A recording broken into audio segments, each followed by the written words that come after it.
Coucou les clafoutis. Bon, j'annonce, ce sera sûrement ma dernière lecture de la semaine.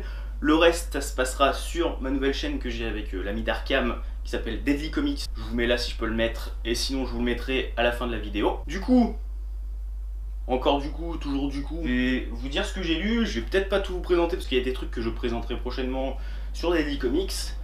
Après, j'ai déjà lu, là j'ai lu ça, Snapshot, que j'ai présenté sur Deadly Comics. J'ai lu UXB, que je présenterai prochainement sur Deadly Comics aussi, qui est aux éditions Réflexion, et c'est du Dark Horse à la base. J'ai lu les tomes 1 à 6 du manga Gun. Vous savez, le film Alita qui est sorti dernièrement et qui est encore au cinéma, et ben c'est tiré de ça, si j'ai bien compris, parce que moi je l'ai pas vu et je sais pas si j'irai le voir au cinéma, mais c'est plus le premier tome, le premier et le deuxième tome qui sont dedans quoi. Et en gros les deux premiers tomes sont vraiment cool. Les 3 et 4, je les ai trouvés assez... C'est trop long pour ce que c'est en fait, j'ai trouvé. Et les 5 et 6, j'ai bien aimé. J'ai lu les tomes 1 et 2 de Gregory Sand. Ce que vous avez vu, bah, je me suis fait dédicacer à Angoulême, des belles petites dédicaces, soit dit en passant. C'est par Mobias et Jocelyn Billard. Et pour l'instant, c'est bien cool. On le présentera, je pense qu'on le présentera à deux avec Darkham sur Deadly Comics. Et pour l'instant j'ai bien aimé. Il y a juste sur le tome 1, le tome 2 ça s'arrange un peu, mais sur le tome 1 il y a les passages où c'est vraiment, je vais vous montrer un peu quoi ça ressemble, les dessins sont vraiment cool, mais les passages, voilà comme ça là, je vais vous montrer, les passages où c'est dans le noir, c'est vraiment trop sombre et on ne voit pas grand chose.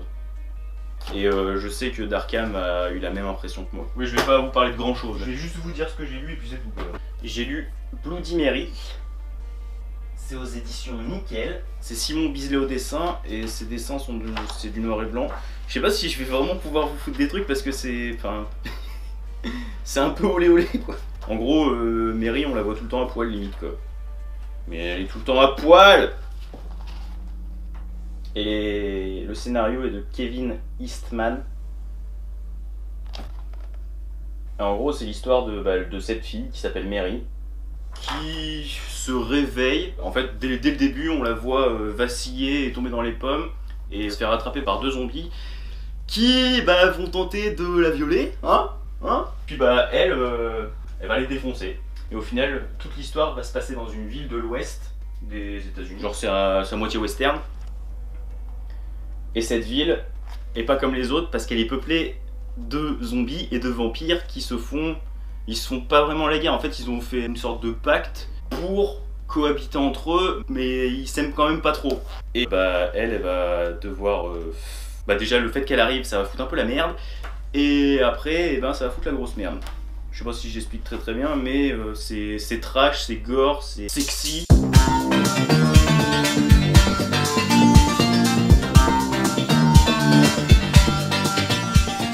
Et je... du plaisir à le lire quand même.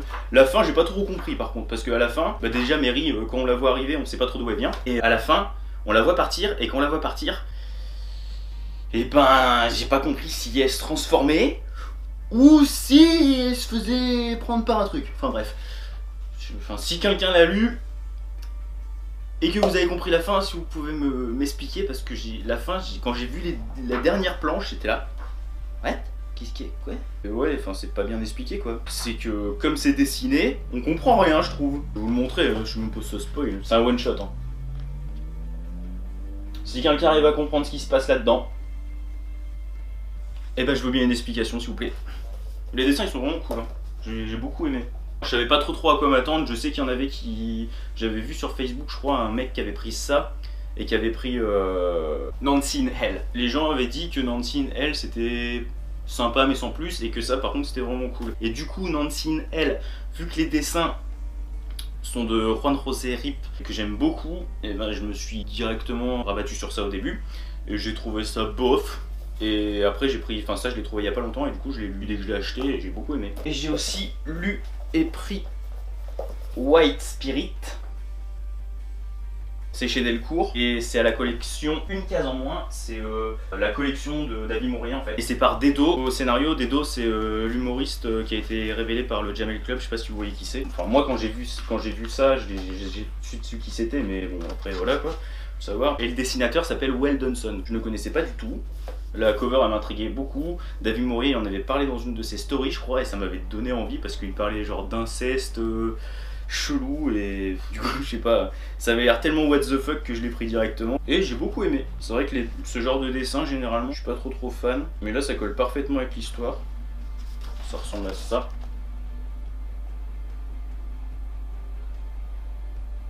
Et en gros ça nous raconte les aventures de ce personnage qui s'appelle Pascal qui après une séance de Ouija va voir des sortes de monstres, des trucs bizarres et il sait pas si c'est dans sa tête ou si c'est vrai. Et il y a plein de merdes qui vont lui arriver. C'est trash, c'est avec de l'humour assez noir quand même. Ça c'est le monstre qu'il voit tout le temps. Le monstre en question il s'appelle Yogg-Saigri. C'est vraiment sympa ce petit White Spirit. Ah oui, j'ai pas fini, putain je crois que j'ai fini. J'ai lu le dernier tome sorti de Deadly Class. Toujours Rick Remender au scénario et Wes Craig au dessin. C'est la suite directe au tome 6. Et bah là on y suit toujours Marcus et ses potes qui vont devoir se battre et échapper au clan Yakuza de son ex. Il l'a précédemment tué. Enfin, elle a fait semblant de le tuer, mais enfin bref. Et bah là-dedans, il va y avoir des tragédies qui vont arriver. Il y a des retournements de situation dont on s'attend pas vraiment. Et voilà. Mais bon, Deadly Class, si vous n'avez pas encore commencé, surtout que la série a commencé, Urban Comics. Oui, c'est du Urban Comics. Hein. Et à la base, c'est du Image. Surtout que Urban Comics, ils ont fait une promo où il y a les 2 tomes pour 20 €, si je ne m'abuse. Les 2 premiers tomes. Du coup, c'est le moment de commencer, hein, parce que c'est tellement génial que voilà. Il ne faudrait pas se priver. Et j'ai aussi lu le manga Blame, le tome 1 et le tome 2. Et là par contre je vais pas trop savoir quoi en dire parce que c'est... Alors on m'a dit que... Parce que en fait ça commence, c'est limite... Enfin ça parle hein, mais il n'y a pas beaucoup de dialogue et c'est à moitié muet quoi. Les dessins ressemblent à ça. C'est Glénat qui nous édite ça. Et c'est de Tsotumu Miei. Et il y a certains passages en couleur qui sont juste magnifiques. Et du coup je vous disais que je savais pas trop comment dire parce que c'était à moitié muet. Il n'y a pas beaucoup de... Ouais, comme vous voyez, pratiquement tous les trucs que je vous montre, il n'y a pas de dialogue quoi. Et en fait c'est en 10 tomes je crois. Je suis pas sûr de moi. Il y en a que 2 qui sont sortis. Le 3e sort le mois prochain si je dis pas de bêtises. Et en gros, c'est à partir du tome 3, on va avoir des explications sur l'histoire et tout quoi. Si je dis pas de bêtises, si je me rappelle bien de ce qu'on m'a dit. Mais en gros, là pour l'instant, c'est l'histoire de... Putain, je sais même plus comment il s'appelle le personnage principal. Ah oui, ça c'est les gros tomes. Si j'ai bien compris, ils ne sont plus édités. Mais j'ai trouvé le tome. Enfin, celui-là, je l'ai trouvé à Bordeaux. Et le premier tome, je l'ai retrouvé à Cognac la semaine dernière. Et les dessins sont vraiment super beaux. Mais le seul truc qui me gêne, je sais pas si vous voyez, c'est les têtes, enfin les visages. Les yeux sont trop espacés, on dirait des gogoles, c'est bizarre. Et du coup en gros je vous disais que c'est l'histoire, ça nous raconte, enfin pour l'instant, là c'est ce qu'il fait mais on sait pas pourquoi il fait ça et c'est lui. Ouais, c'est un monde futuriste où là où ils sont en tout cas c'est divisé en étages et le monde est peuplé d'humanoïdes, d'androïdes comme ça. Et il y en a qui ressemblent à des humains. Et là lui il essaye, enfin il était à l'étage 5000 un truc comme ça et il essaye de descendre, on sait pas vraiment pourquoi. Et c'est un manga qui est bien trash, qui est bien sanglant, qui est bien violent et il y a de l'action tout le temps. C'est pour ça que le fait que ce soit muet plus pratiquement quoi, ça gêne pas. Après l'action est parfois assez brouillon je trouve. Il y a des fois tu vois des trucs, tu te dis quoi, qu'est-ce qui se passe, pourquoi hein? Comment il s'appelle? Kili, il s'appelle.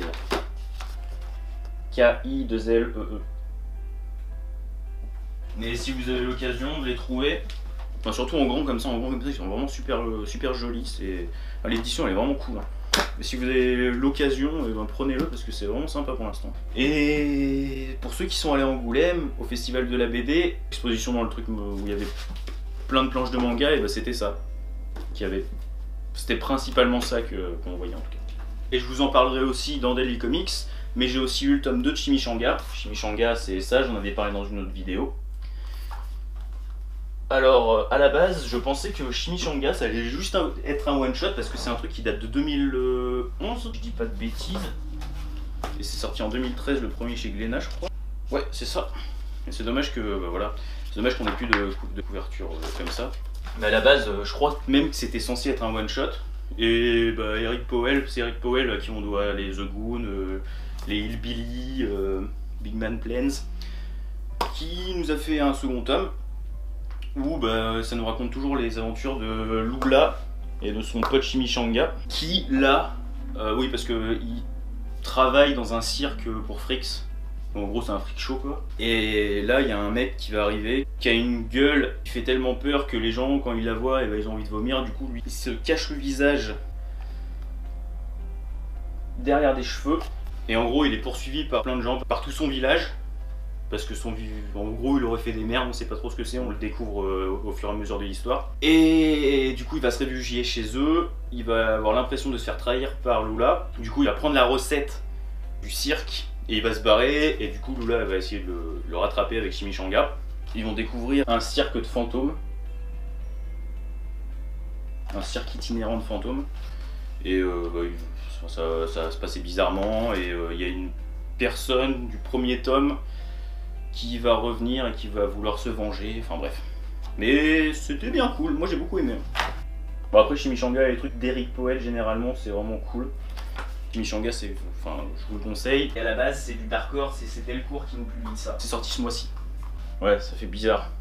Je viens de le remettre là où il, enfin à côté de l'autre Chimichanga. Et Chimichanga 1, il n'y a pas écrit 1, et le 2 il y a écrit 2, du coup ça me stresse. Super hein. Et ben c'est tout pour le moment. Vous pouvez vous abonner. Si vous êtes ici pour les comics, abonnez-vous à Deadly Comics. Parce que bah, je parlerai plus de comics là-bas qu'ici maintenant. Et regardez ce que j'ai fait avant. N'oubliez pas le pouce bleu. Puis bah à plus.